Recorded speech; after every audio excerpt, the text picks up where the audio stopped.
Yogis, hi friends, welcome to Workshop Wednesday. Today we're going to be discovering restorative poses. I hope that many of you have already experienced restorative yoga, and just by the nature of the name restorative should conjure up ideas that we are trying to drop in. We're trying to restore ourselves back to a calm state. Remember how I talk about balancing the scales, those scales of the nervous system. The nervous system that I'm mostly talking about is the one that we do not have so much control over, the autonomic nervous system, our flight or fight sympathetic or relaxation component in the parasympathetic.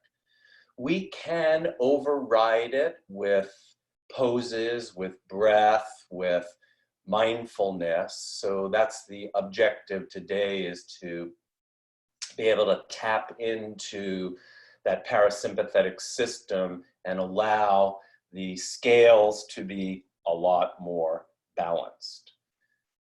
Restorative yoga is long hold and low intensity. So what do we mean by that? Long hold meaning maybe 15 minutes with a very low intensity in sensation.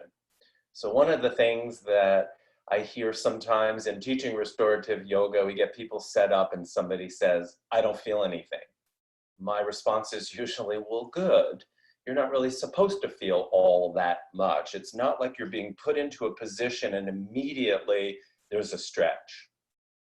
What happens over time is the body and the mind start to cooperate, and we lessen the tensions and allow the muscles to lengthen, maybe the fascia to become irrigated, positioning ourselves so that the body is put in a place that is logical and aligned and promotes the sense of dropping in.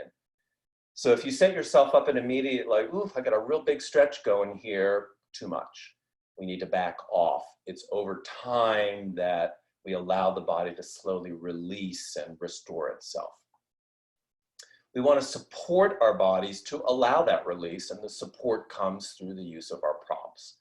And I'll go through the props that I suggest you have at home if you're going to get serious about this.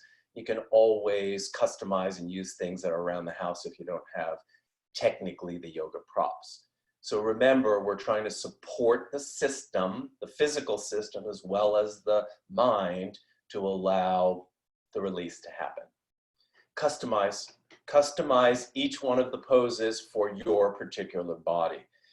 And remember, some of the poses might not be appropriate for you. Just like in our yoga practice, sometimes it's just not happening. It's just your body's not made for that pose, or there's been something that's not going to allow it to happen. So as I go through this and show you the setups, if something doesn't feel right, and I'll give you some alternatives, customize it so that it works for you. And again, maybe realize that some of it maybe just is not going to be appropriate for you.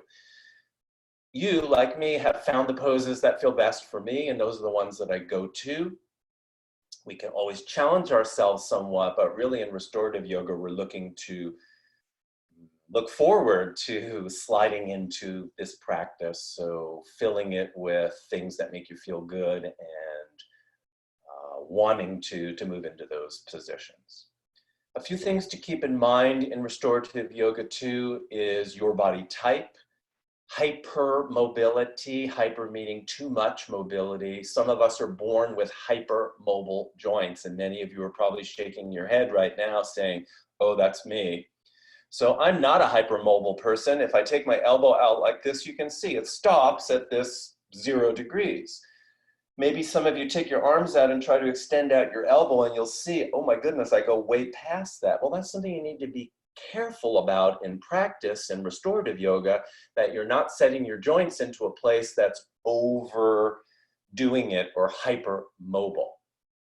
I will give you some ideas as we're going through the practice as well, things to watch out for if you've got certain things going on with hypermobility in your body.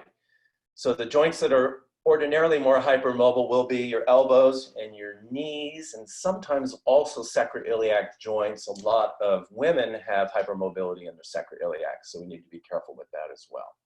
On the other side of restorative, you've set yourself up in the right way, you can prevent that from happening by propping yourself or using straps to help to hold things in place.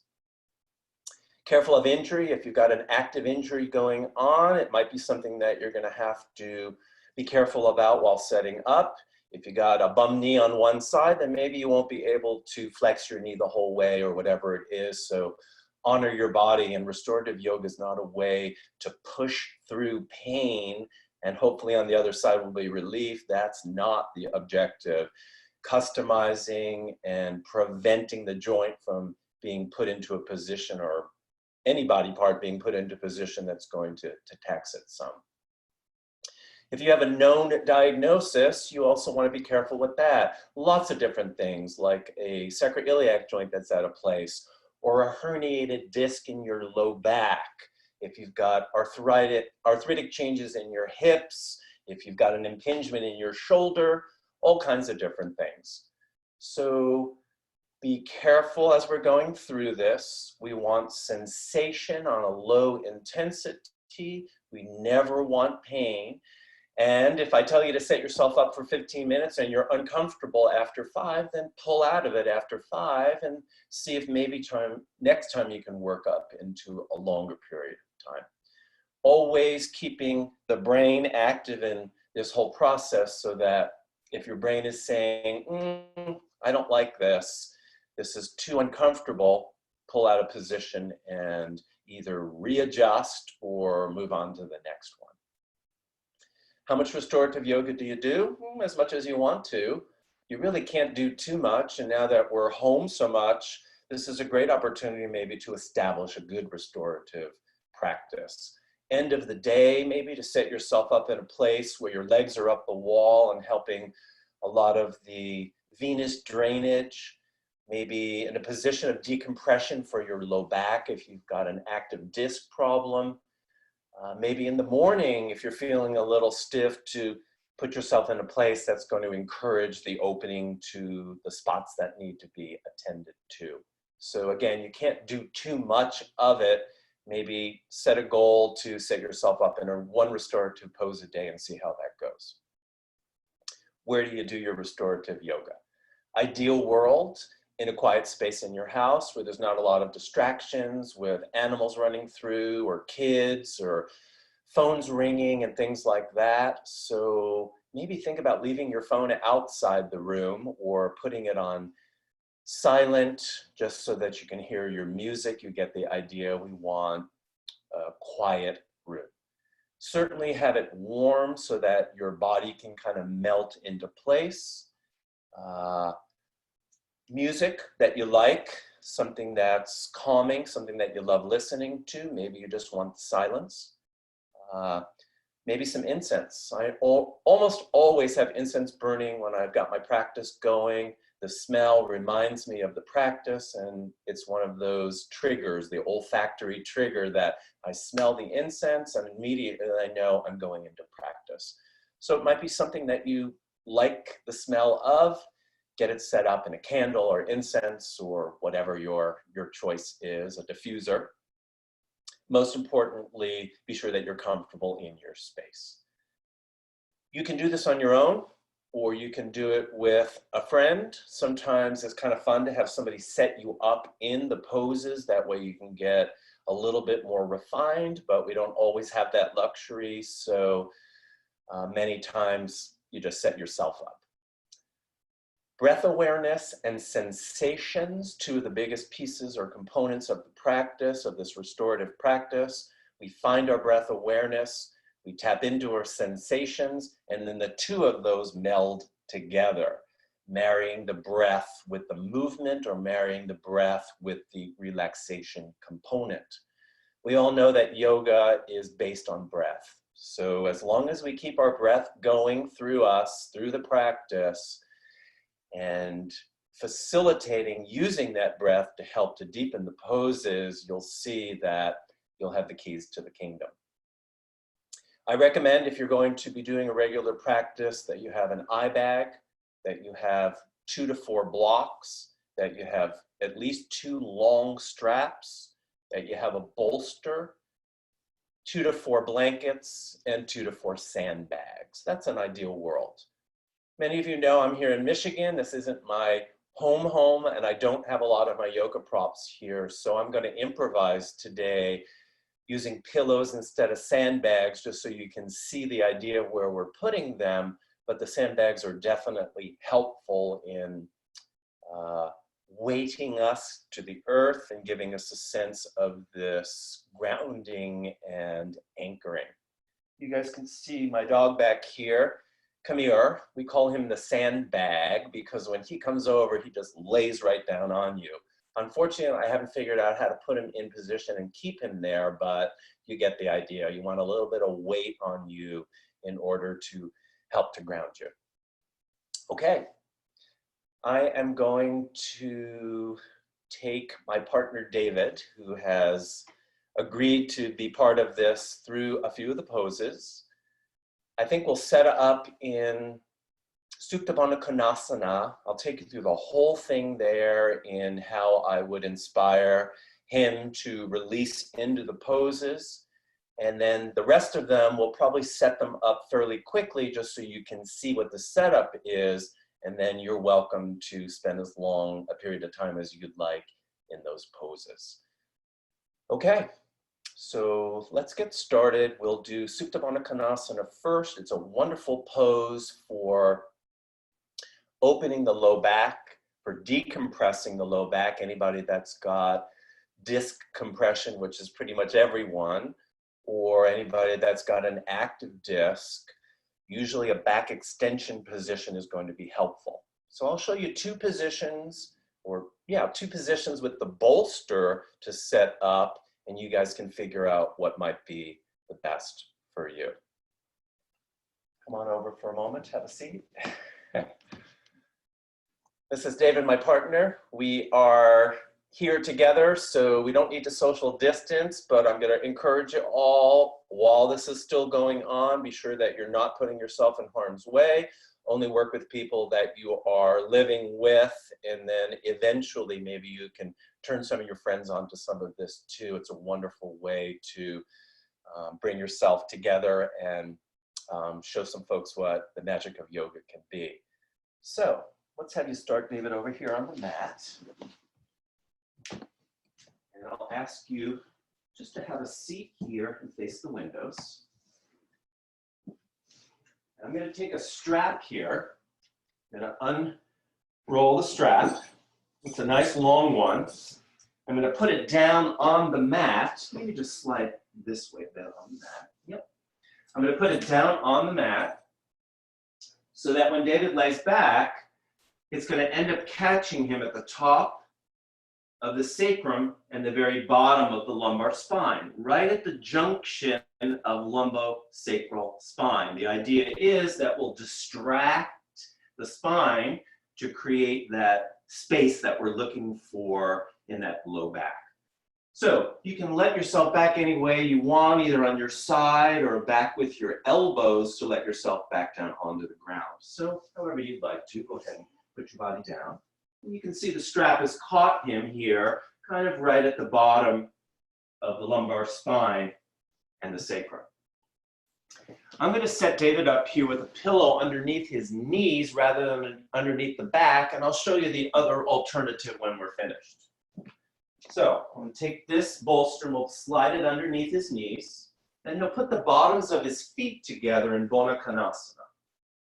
Nice. Now we'll take the strap,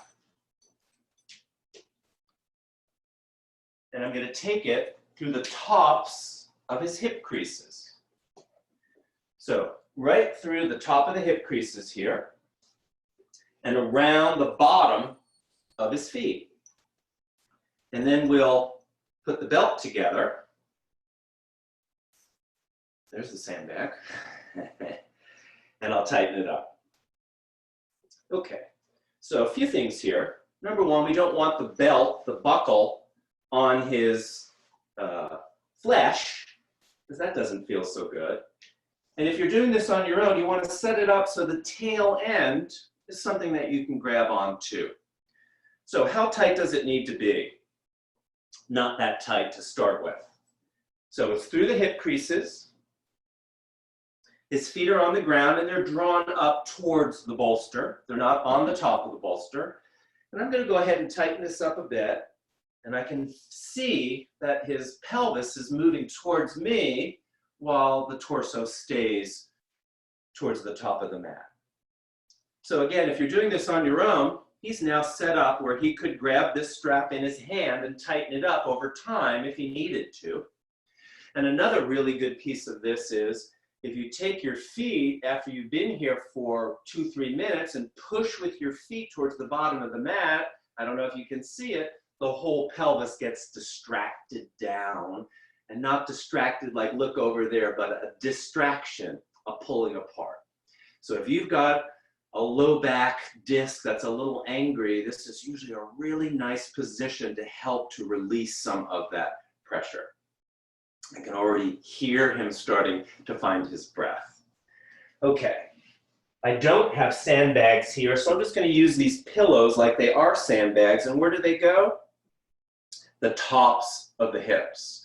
So not on the knees. If they go on the knees, then the hip actually pops up.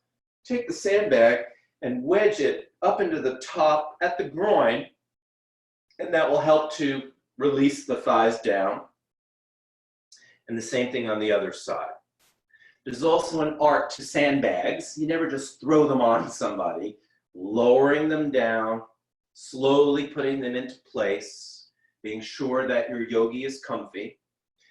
You can do whatever you want with your hands here. He's got them over his belly like that. That's fine. You can have your arms out at your side. You can have them up over your head. You can also move them through all kinds of different positions.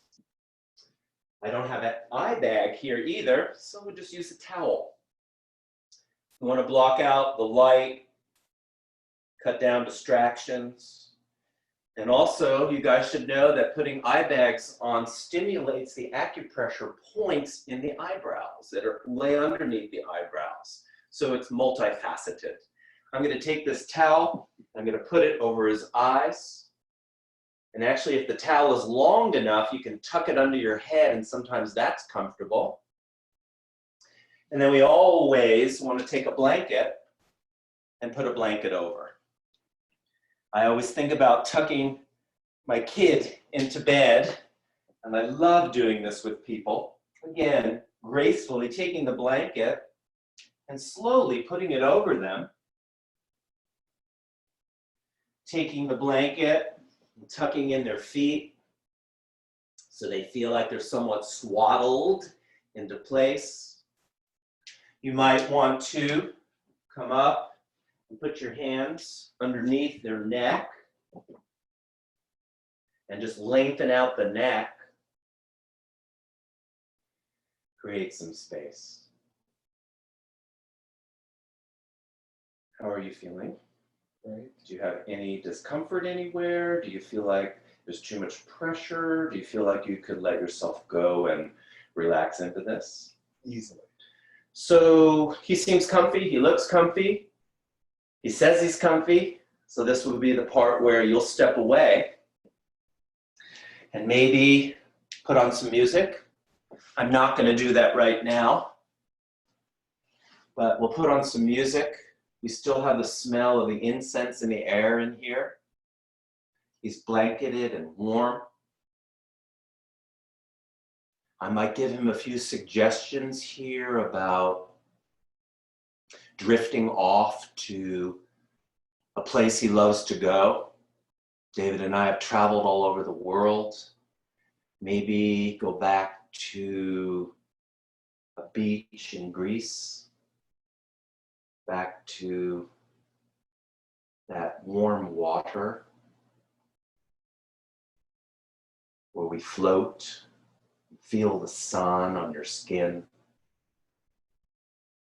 feel the gentle waves of movement underneath your back, floating and supported,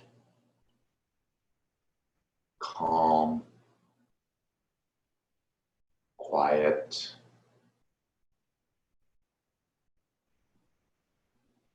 You might have them touch the tip of their tongue to the roof of their mouth. It's a calming spot.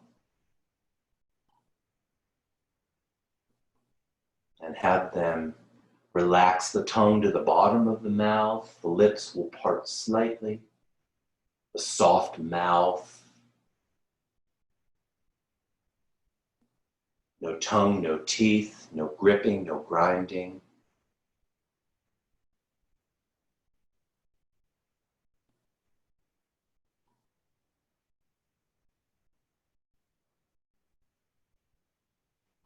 If you're setting someone up, you might leave the room at this point. Let them know that you'll leave and you'll come back in about 15 minutes. And if for some reason they need to come out of this sooner, by all means, give them the okay to do so. I've been doing this with David for years. I remember just very recently setting him up in a pose, and in just a matter of maybe 10 minutes or so, just shifted the entire mindset and the calmness to the physical body. Sometimes people say they feel like they've taken a tranquilizer or been shot with a tranquilizer gun. It's a powerful practice. Something that is restorative in nature and far-reaching with its benefits.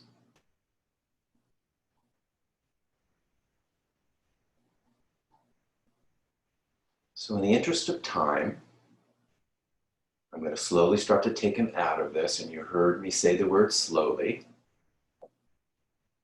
I'd love to share with you one very quick little vignette. I was assisting on a yoga retreat a very long time ago, and I would go around and put sandbags on and take sandbags off of people during these restorative poses. At the end of the weekend, one of the women said, "I will never forget you for how you put those sandbags on me and take them off of me." It's the intention, it's the loving care that we do with this that makes all the difference in the world. So as I enter back into the room, I might say to David that I'm back in the space. Please allow me to take you out of position. And what I'll do is very slowly come over and peel the blanket back.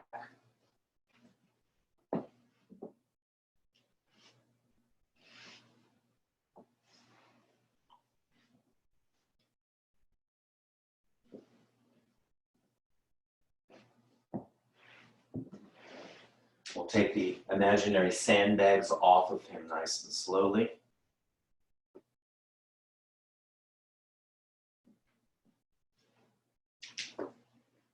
I'll loosen the strap, slide it off the bottom of his feet.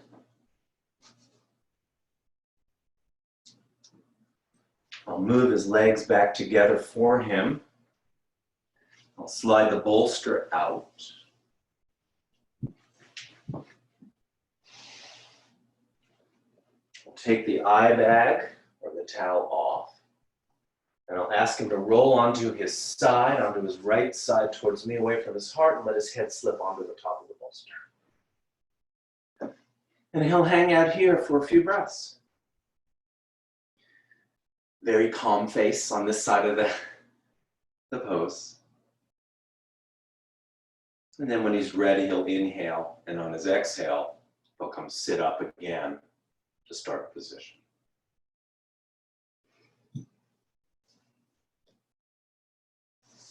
How's that? Nice. Nice. So second position now, same pose, but a different idea with the bolster. The first time the bolster was underneath his knees. This time we're going to put it longitudinally on his spine. This will encourage an arch in his low back. Again, if you've got some low back discomfort, this is probably a good position. Maybe start with that one and then move on to this one. So it's virtually the same setup. Just slide down the mat a little bit here. Thank you. We'll take the bolster and we'll push it right up against his sacrum there. And then he'll let himself back onto his elbows beautifully. And you can have Baddha Konasana legs like that or like this. Same idea. Take the strap, bottom of the feet. Here's the tail end for you. Grab onto the tail end and he can tighten it up to feel the release of that sacrum or the separation of sacrum and lumbosacral spine. You guys can see this. Just take your arm up for a sec so they can see. Under here, this beautiful arch in his low back, the natural curve of the low back. And then I would blanket him and sandbag him and all that. So you get the idea. Switching the pillow like this creates more of this open-chested position, the arch in the low back, so slightly different. Maybe try each one of them, see what feels good for you, and maybe go back and forth between the two. Same idea to come out of it. We'll loosen the strap. We'll mechanically move his knees back together. Take the strap off the bottom of the feet. And go ahead and roll on your side again and move the bolster back to horizontal. And rest for a second. And position. So really important to say here too that we transition out of these very slowly. Never jump right up and get back into it, but slowly floating out. All right, bend your knees, roll to your side. Let's take the strap off of you. And the next one is called side lying hunk. And it has nothing to do with the hunkiness of somebody. It's named after a client, if you're out there somewhere, a guy named John Hunkovitz. So this is called side lying hunk. And it's a way to open up our side bodies, the quadratus lumborum muscle on the side here, bottom of pelvis, or top of pelvis, bottom of ribs, and all through the rib cage and into your lats. Okay, I'm not sure you know this one. Slide down the mat a little bit. We're going to take the bolster here. You're going to face that wall. Yep, and your hip is right to the edge. So you can see what he's doing here. His hip is right to the edge of the bolster. And what he's going to do is put himself down onto his side. So you might need to pop up a little bit to get your rib cage. There you go, beautiful. And go ahead and rest your head just like that. You got it. And now we'll straighten out this top leg. Sliding the leg all the way down the mat. It's a Tadasana leg. Then he'll take it back behind him a bit to open up his hip flexors. So real careful on this, guys. Don't let your low back roll backwards. That's going to torque your back. You want your hip point straight up to the sky. Comfortable so far? Mm-hmm. So you might notice that your head is not going to be comfortable there. You might need a blanket or something underneath. Seems like David's okay in that position. Take this left arm up over your head now and grab your wrist with your hand. And by the way, we never practice this, so I love that he's able to follow this like hopefully you guys can with just the cues. So see how his shirt came up off the waistband? That's what I want you to envision here, that this quadratus lumborum muscle is opening. So he will continue to hold the arm for a moment there, and then just let your palms come together so your palms touch. Yep, resting like that. Is that comfortable? Mm-hmm. Okay. So he's comfy like this. You guys will need to customize, some of you, if it's too much for your shoulders. And we'll just let him lay here for a moment or two. Sandbag-wise, you might want to take a sandbag and put it on the hip, and maybe another one here on the ribs to help to inspire this. So side lying hunk, you can see that his spine is in a really nice alignment here. Opening of left side body, also right side body, and up into his lats that go from low back fascia here up underneath the armpit onto the humerus. So maybe 10 minutes on each side. Take the sandbags off, gather your limbs, so bring your legs back together. Yep. Bring your arms back to your side for a moment. Yep. And then you'll press up to a seated place and turn towards me, David, this way. Yep. Turn your body this way, you got it. And we'll position to the other side so you can see this side. So the thigh comes up, rests next to the bolster.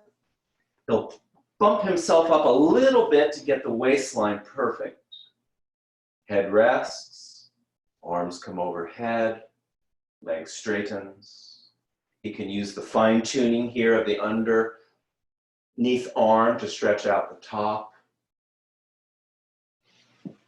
Creating the space here, bottom of ribs, top of pelvis. If you want to get real creative and have somebody never want to ever do yoga on their own again, you can come and use your hands on them too and create the space. Top of pelvis, bottom of ribs.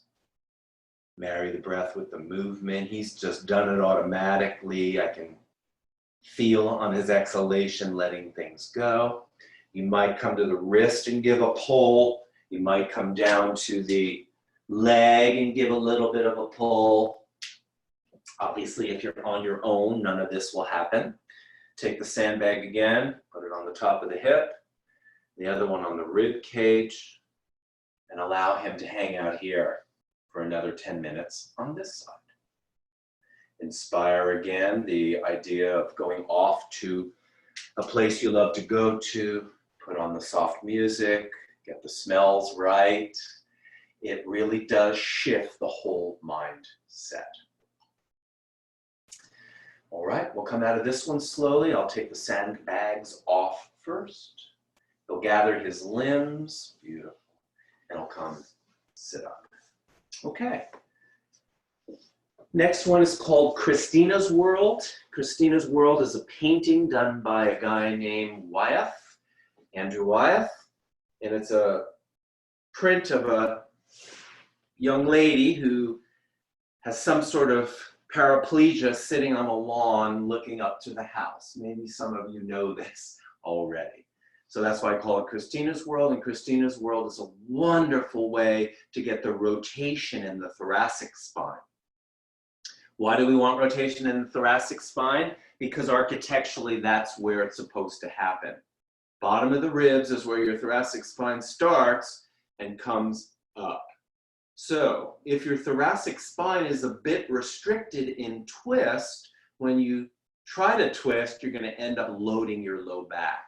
So Christina's World is a wonderful way to get the T-spine to rotate, take the strain off the back, and create this ability to be able to do your rotations nice and fluidly. So same bolster, and almost the same start position, except the bolster is now longitudinal. He'll put his hip up to the corner. I like this foot on that thigh. Yep, and sit up first, David, so that you get the alignment.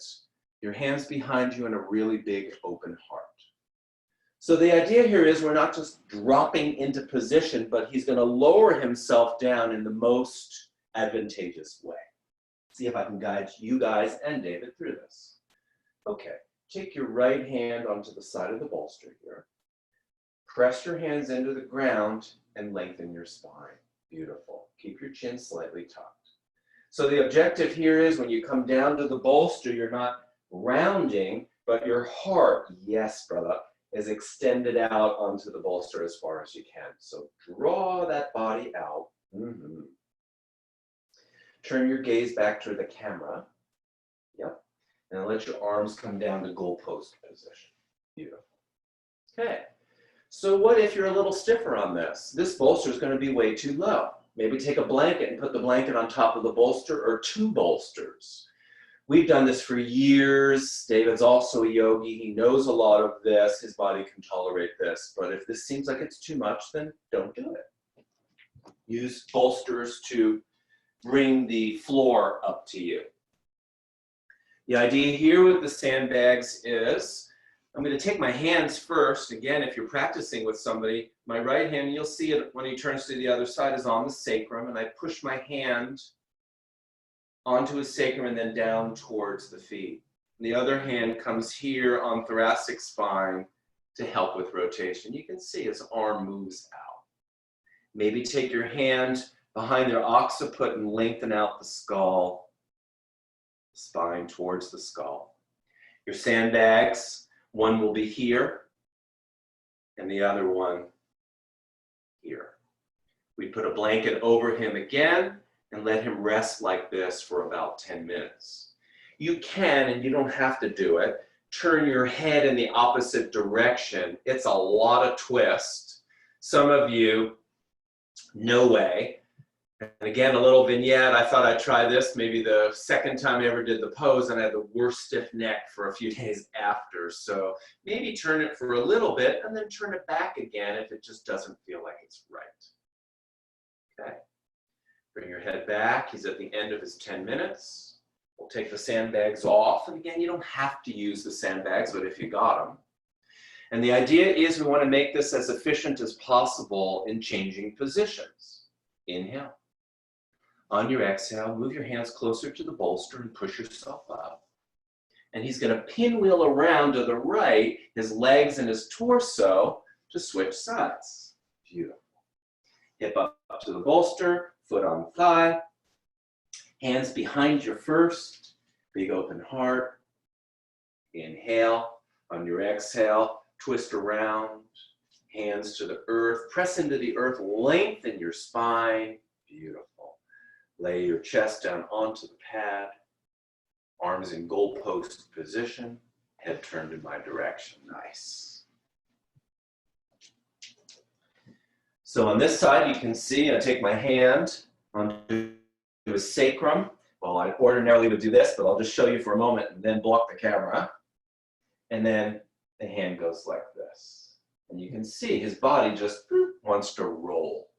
So ideally, I would be here, my left hand here, my right hand here, and then guiding him into place. You can even get fancy with a palm that's kind of cupped. Do a little bit of tapping, tapotment, clearing the lungs. Take your hands onto their upper traps and lower, lengthen out. It's like a piece of art, right? Just kind of sculpting out. Maybe lay the sandbags on again. One here and one here. Giving him that sense of the grounding and contact to the earth. Sandbags come off slowly. Inhale. On your exhale, go ahead and push yourself up. Unwind back to front. Beautiful. Feels good? Okay. Next one is a supported child's pose. Most people love child's pose, and if you give it some support, even better. So let's try this. I'm going to take 2 blocks. I'm going to put them under the top of the bolster here. Sometimes you might want to put one under here if he doesn't have enough flexion to get down, but let's get a look. So come, take your knees wide, you got it, come right up to the bolster. Take your hands forward now. Press into the ground, lengthen like a hood ornament, beautiful, and lay your belly, chest down onto that. You can have your head this way, you can turn it side to side, and then what I'll do is take another 2 blocks, and we'll let his arms rest on these 2 blocks. How's that? Good, okay. This is new to me. A new one, beautiful. So see what we've done here is created not the flattest child, we brought the floor up to him so his chest can rest on there. If this is too much in your hip creases, then you can take a block and put it underneath this end of the bolster as well. Okay, this is a beautiful one to use your hands and then put a sandbag.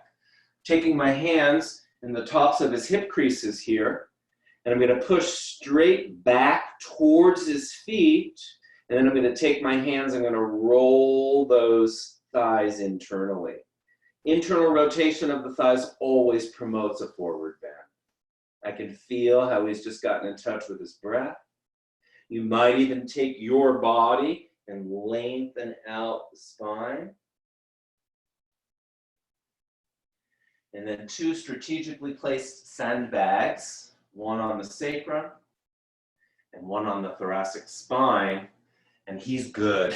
He's good to rest there for at least 10 minutes, supported. Maybe turning the head in opposite directions occasionally, feeling what's right for you, keeping the head forward, keeping it straight down, side to side. I'm giving you suggestions, my friends. The most creative yogis will come up with additional concepts and ideas and props. This is the basic. Okay, bring your head back to neutral. We'll take the sandbags off. We'll take the blocks away.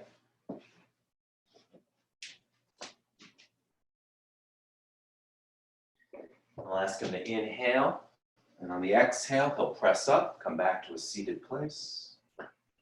Move the bolster, move the blocks. All right. Next one, named after one of my favorite clients, a man named Wachter. We call this the Wachter Wonder. So Wachter Wonder is a way to get 2 of the areas of your body that are most involved in restrictions, the thoracic spine and the hamstrings. So let's get you set into Wachter Wonder. We'll take this same long strap, put it down on the ground, and this time it's going to be right under his armpits. So equidistant here, it's going to be under the armpits. So the idea is with the strap, and you'll see in a moment when he pushes with his foot, watch the thoracic spine. It opens. So this is a nice move sometimes too, just to take the strap and pull up on the T-spine to help that thoracic spine to start to open. Okay, let's do the left leg so you can see what's up here. Bend both knees, put your feet on the floor. And then straighten out your left leg. Take it up to the sky. And I'll catch the bottom of his foot with the strap. And you can see why you need to have a longer strap here. So many of you have done the 5-way belt stretch with me. This is a way of doing the same thing, but you don't have to hold on to the strap. So setting up, and you can do this yourself, just put the loop on first and put your foot through it, and then tighten it down. And I'm going to let David take the reins here, literally, and pull down on it.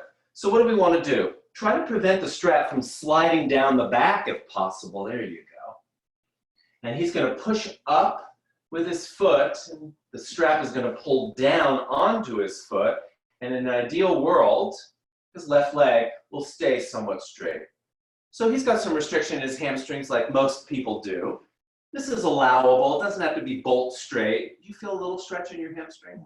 And do you feel that your heart is coming towards the sky? Okay. Take your arms out to the side. So you can see this, guys. He's not having to hold on to the strap, and he's getting the benefit of T-spine opening and hamstring stretch. Perhaps you can straighten your right leg now. Take it down the mat. That's beautiful. Find the rhythm of the breath. And if you will allow yourself to do this for maybe 5 minutes, maybe a little bit longer, you'll notice over time the hamstring will soften. You can see one of the tendons right here of his hamstring. It'll start to soften, and you don't have to do this now. You'll take the strap and tighten it up a little bit. Careful when you're doing this that you're not wearing a shirt that's slippery, because it'll just slip right down your back. Best to have a cotton shirt on, or just do it next to your skin if appropriate. And you'll be like this for, again, maybe 10 minutes. In the interest of time, we'll do just one side, but to get out of position, bend the right knee, Bend the left knee slightly. Yep. You can take the strap off and then just put it on the other foot. Nice, David. And you're ready to go. So you might notice on one side that the hamstring's tighter. So accordingly, keep the strap in its position, lengthening it or not. And once you've established a place, then straighten your left leg again to find Tadasana. Sometimes this is a good thing to do too. There's so many variations. Take a block and put it on the bottom of the foot so he can feel that there's a block down there and he's lengthening out that leg. Maybe on this side, David, take your arms up over your head and reach to the back of the room. Nice. Beautiful. Nice alignment, a beautiful hamstring stretch, and the T-spine opening into place.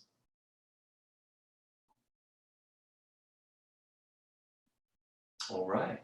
Bend your left knee. Bend your right knee. Take the strap off the bottom of the foot. Roll over onto your right side for a moment and pause. Again, transitioning out of this, not just snapping up out of position. Okay, come on, sit up. And let's do our two-way belt stretch. This is a beauty. This is a wonderful way to get your hamstrings to release. So it's the same concept of the five-way belt stretch when you're using your belt in your hands, except this has two straps in order to be able to move his hip into a better place. So without getting too technical on you, when we're doing our hamstring stretching and taking our leg up over our head, I'd rather you not think so much of the bone, the femur bone, moving towards the face, but instead the ball in the socket here rolling back towards the ground and towards his feet.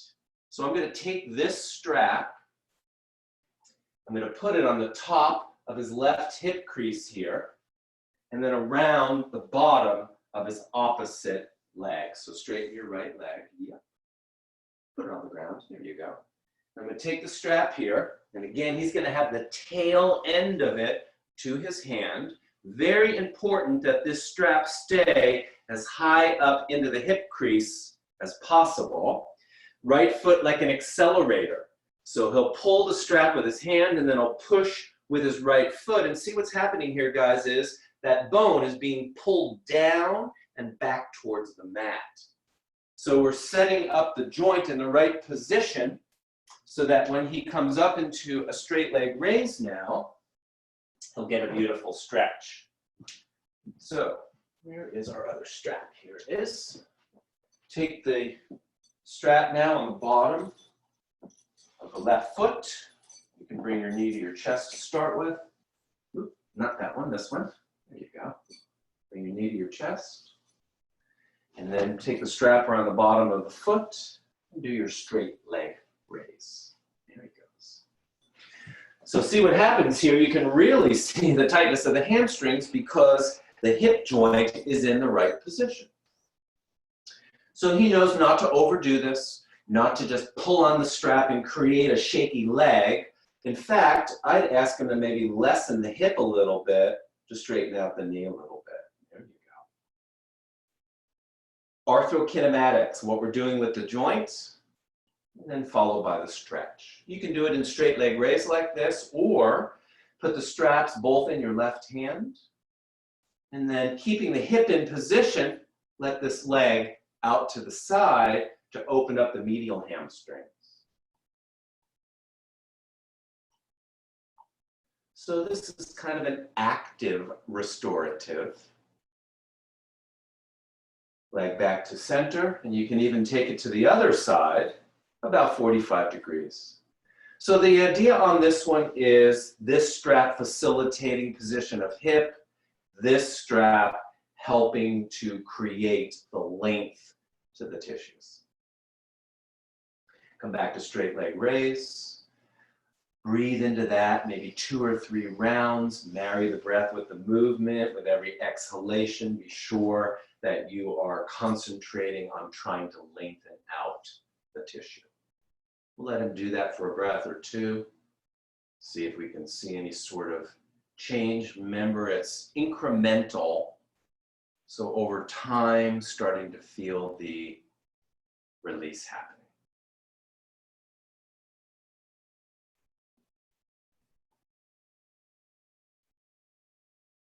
All right, when he's done, he'll bend his left knee. You got it, man. Put your foot down. If we were going to do the other side, he would just wiggle worm it over to the other side. I think you can figure that out. In the interest of time, again, we're not going to do the other side, but this might be a great one to add to your practice to help to get a little bit more length out of those hamstrings. Okay. What we're going to do now is have you listen to my colleague, Miss Tiffany. She's going to tell you a little bit about how Ayurveda comes into the restorative practice. Then she's going to send it back to me again, and we're going to have a little closing. Okay, Tiffany, it's all you, girl.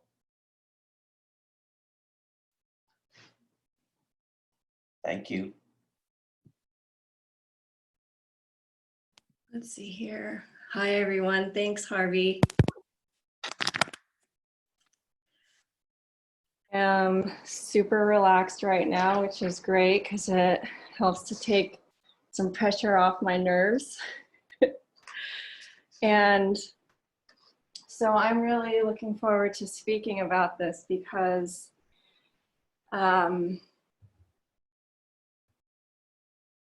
first of all, when I'm not serving as Harvey's tech assistant, I'm an Ayurvedic health counselor and a chef and a therapeutic yogi myself.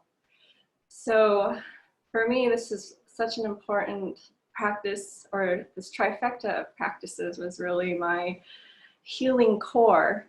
And since I've been on this healing journey for the past 4 years or something, I've really pinpointed that therapeutic yoga with restorative yoga and an Ayurvedic lifestyle are so key in living a balanced and satisfying life. So, okay. In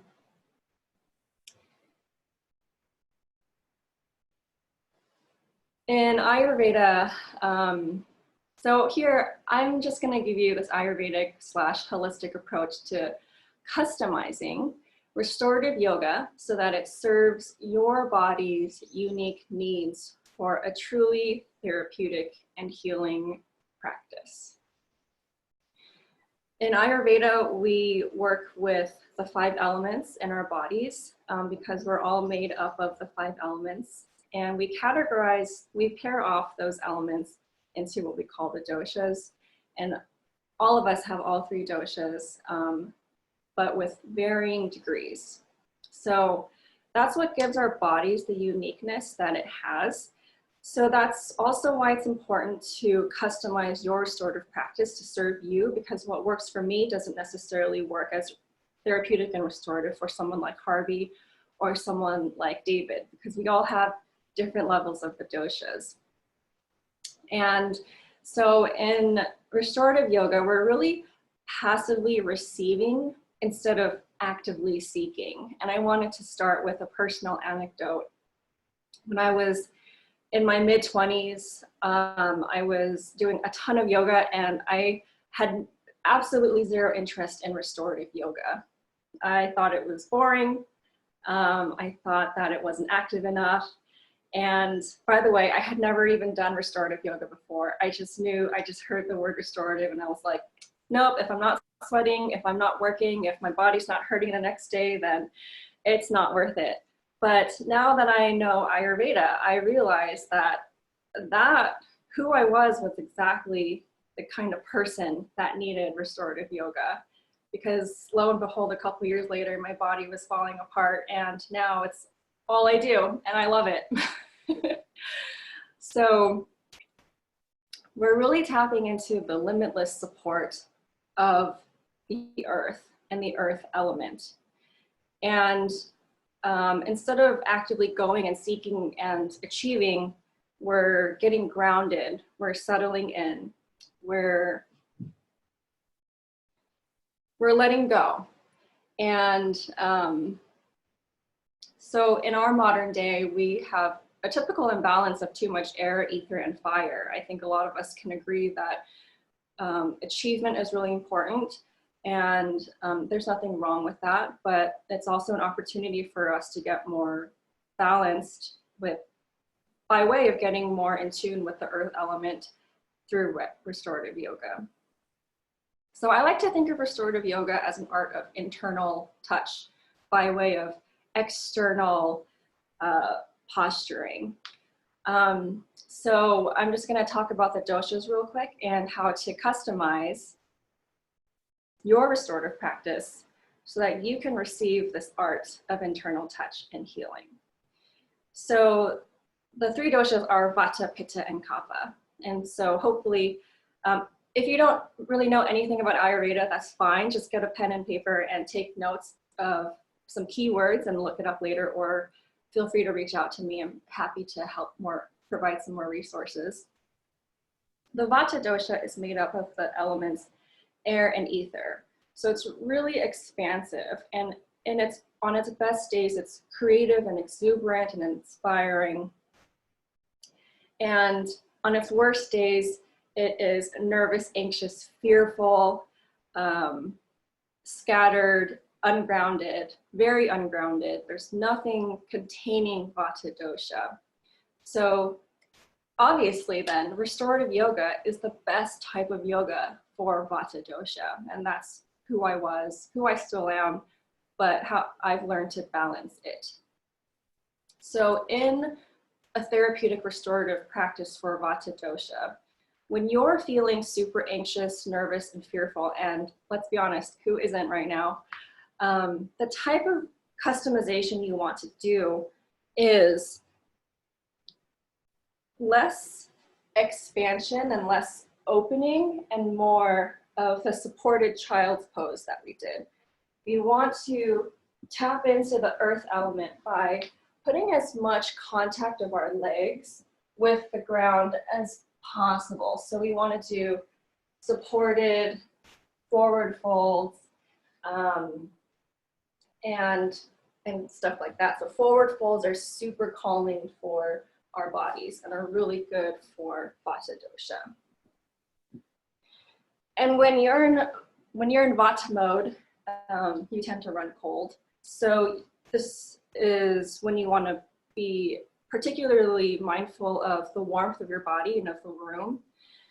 If it's best not to have a drafty room, and just to pay attention to, like, if you have goosebumps, for example, I'm used to ignoring it, but just don't ignore it.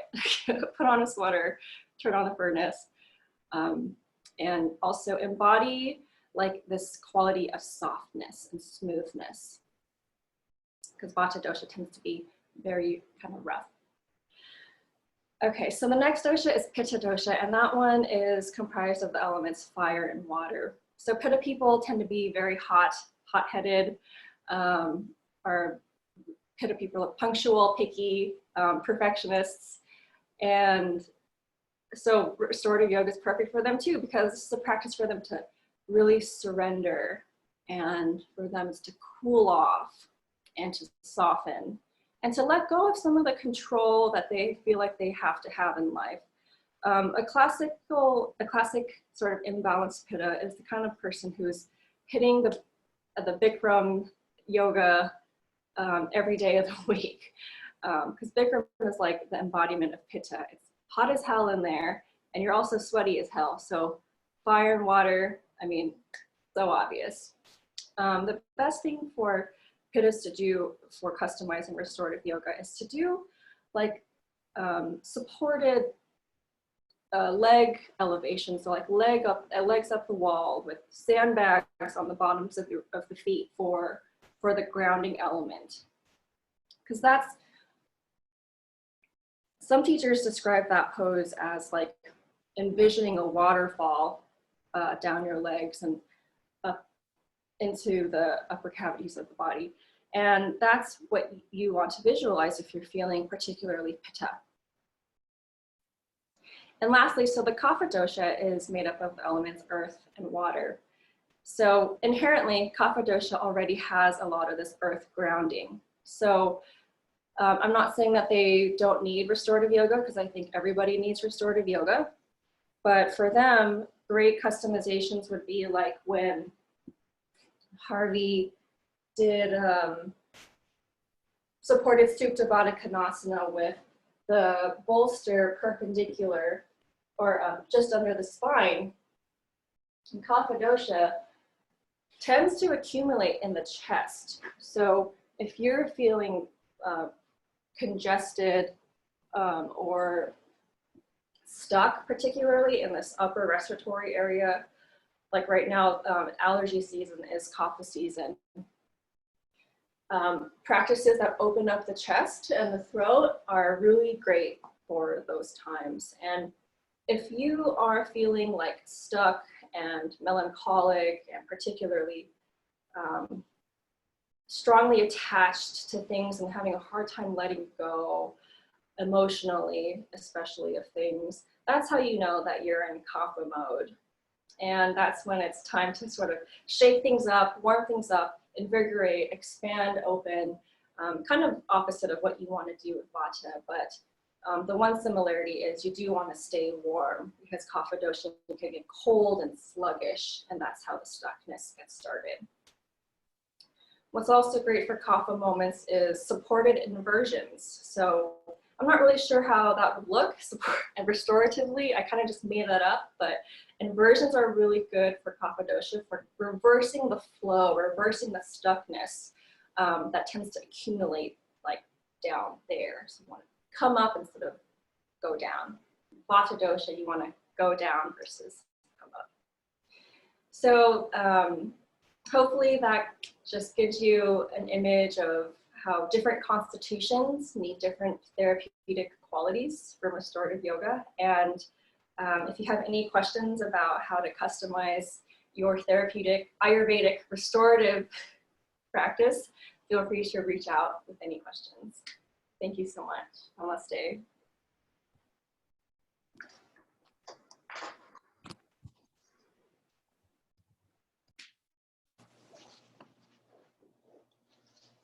Thanks, Tiffany. What an interesting angle on this whole restorative practice, bringing in the Ayurvedic components to be able to customize this to your needs. I think intellectually and emotionally, we know what poses feel best for us, but it's nice to know all of the background through science and Ayurveda, what might actually be the most productive for you. I hope this has been helpful for you guys. This is by no means the limits to restorative yoga practice. There's an infinite amount of information out there. This is the beginnings and basics. Try to take some of this to heart. This is a time we're at our homes. This might be a good adventure for you to begin now and take with you for the rest of your life. Thanks so much for being with me here today. Thanks to David for being camera ready and able to help us out with this, and these two beautiful hound dogs of ours that just love hanging out in the restorative room. Thanks so much. Have a beautiful rest of your day, and we'll see you again hopefully on Sunday for our therapy practice and continue on from there. Thanks, Thank Tiffany. you.